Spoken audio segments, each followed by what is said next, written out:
Ito yung marami. So update nga pala sa tinanim kong upo. So ito na.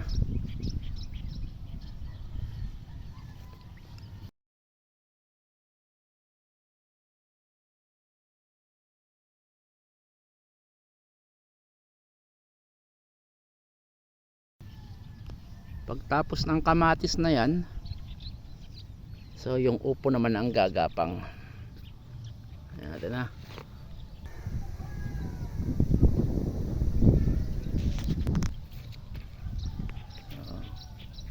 Pero nagsasanga pa ng maganda yung kamatis sa puno. Hindi lang ako sigurado kung mamumunga pa to. Pero ang sigurado rito ngayon yung upo na bagong tutubo, bago tumubo na pala. So pagapang na siya. Ayan na siya. So mabilis lang naman ang upo, 45 days lang. So ito yung naka 15 days na tong upo na to eh. So tamang tama pagkatapos ng kamatis. Ayan na.